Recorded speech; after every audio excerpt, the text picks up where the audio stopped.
Aspie With Attitude, an Autistic YouTube creator channel.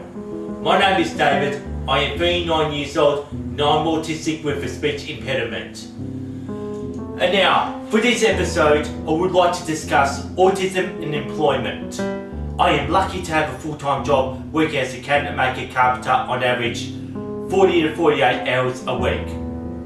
I have been working full-time jobs for almost 20 years, and that's all the necessary facts you'll need to know about my employment. I am not making this video to talk about my day job. Instead, I am going to talk about the challenges that people on the autism spectrum would need to face. Working a full-time job is all about earning income in order to survive and live independently in this complex, neurotypical driven society. Well, if I never had a full-time job, this video you're watching now just simply wouldn't exist. I have taken some of the contents from Spectrospective. Since in this video, I'll be talking about autism employment in Australia. Since I'd like to worry more about Australia for this video, and I've also found that Spectrospective has all the complete contents that I would like to use for this episode of Aspie With Attitude. In Australia, for people who are on the autism spectrum without employment, sits at 31%. That's the statistics for 2018 or 2019, and it's almost 6 times of people who are neurotypical in Australia are without any employment. Wow, something I never even thought about since knowing that 69% of autistics who are employed in Australia. Being unemployed do have all sorts of lifelong effects such as depression and lack of independence that is required to survive this complex, neurotypical driven society. Well, finding suitable jobs for people who are autistic can be a real tough challenge. Most employees often don't like the chances taken on the person with autism due to liability issues. And most other employees are scared of the challenges since they use different thought processes, as I explained back in episode 31. And as most companies or employees prefer to only hire neurotypicals, while most workplaces are neurotypical driven workplaces. And it's in Australia that 1 in 100 people are autistic. It's 85% of Australians' population had contact with an autistic person.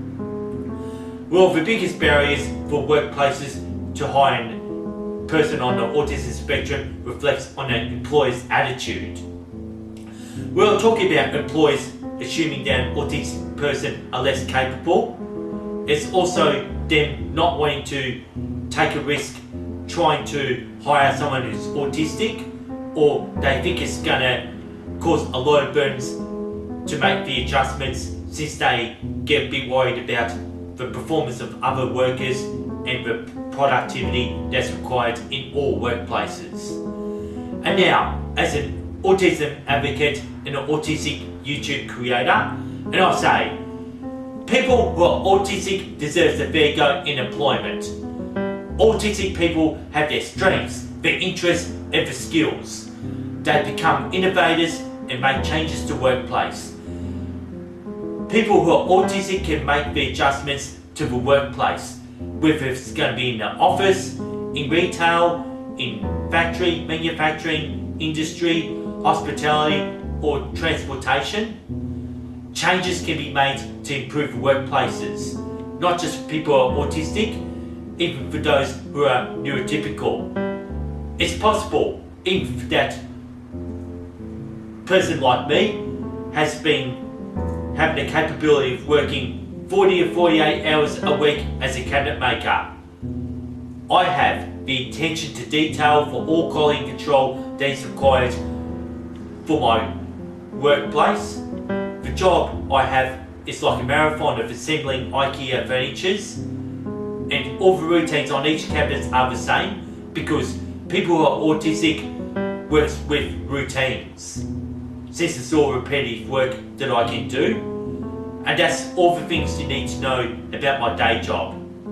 And the last thing you need to know that being a cabinet maker pays a lot better than being a YouTube creator. Well, especially talking about autism awareness and autism acceptance. We're just going to wrap it up there. If you have any questions, please leave down the comments down below. And also, don't you ever forget this. And please subscribe to my YouTube channel. And I'd like to sign off as usual with a piece of respect from Aspie with Attitude.